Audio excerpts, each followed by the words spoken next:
আসসালামু আলাইকুম ওয়া রাহমাতুল্লাহি ওয়া বারাকাতুহু। আলহামদুলিল্লাহি ওয়া সলাতু লিআহলিহা আম্মা বা'দ। প্রিয় দর্শক শ্রোতাগণ, আপনারা যেখান থেকে আমাদের এই ইউটিউব চ্যানেলটি উপভোগ করছেন, দেখছেন, সবাইকে এফকিউ চ্যানেল ও মার্কাজুল উলুম ফাতোয়া রিসার্চ সেন্টার জয়নাবাড়ি হেমায়তপুর সাভার ঢাকার পক্ষ থেকে জানাচ্ছি অসংখ্য ধন্যবাদ। শফিকুল ইসলাম ঢাকার নবাবগঞ্জ থেকে প্রশ্ন করেছে। তার প্রশ্ন হলো, জাকাত আদায়ের সময় কি ঋণের টাকা বিয়োগ করে জাকাত আদায় করতে হবে, নাকি সম্পূর্ণ টাকার জাকাত আদায় করতে হবে? বিষয়টি ভেঙে সুস্পষ্টভাবে ভালো করে জানালে অনেক অনেক উপকৃত হব। শফিকুল ইসলামকে এই প্রশ্নটি করার জন্য অসংখ্য শুকরিয়া।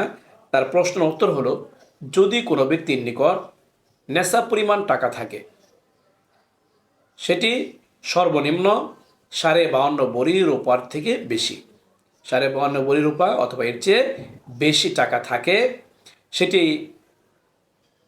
ন্যূনতম হতে একবার যতই বেশি হোক না কেন, এখানে দেখা যায় আমাদের মধ্যে দুই ধরনের ব্যক্তি থাকে, কারো ঋণ থাকে অথবা কারো ঋণ থাকে না। যদি কোনো ব্যক্তির ঋণ থাকে আর পাশাপাশি নেশাব সম্পদ থাকে, তাহলে প্রথমে ঋণের টাকা আলাদা করে হিসাব করে রাখতে হবে। ঋণের টাকা বাদ দিয়ে তারপরে যেই টাকা থাকবে সেই টাকা যদি নেশাব পরিমাণ হয় এবং তার উপর যদি 1 বছর অতিবাহিত হয়, তাহলে ওই টাকার অবশ্যই তাকে জাকাত আদায় করতে হবে। আর যে ব্যক্তির কোনো ঋণ নেই আর সেই টাকা যদি নেশাব পরিমাণ হয়, তাহলে অবশ্যই তাকে এমনিতেই জাকাত দিতে হবে। বিষয়টি আবার বলছি, যদি কোনো ব্যক্তির ঋণও থাকে এমন টাকাও থাকে, তাহলে এইখানে আগে ঋণের টাকা বিয়োগ করে আলাদা করে হিসাব করে রেখে বাকি যেই টাকা থাকবে সেই টাকা যদি নেশাব পরিমাণ হয় এবং তার উপর যদি 1 বছর অতিবাহিত হয়, যে আরবিতে হাউলানা হাউল বলা হয়, যদি এমন হয়, তাহলে ওই ব্যক্তির উপর জাকাত দিতে হবে ওই টাকার যে টাকা ঋণমুক্ত।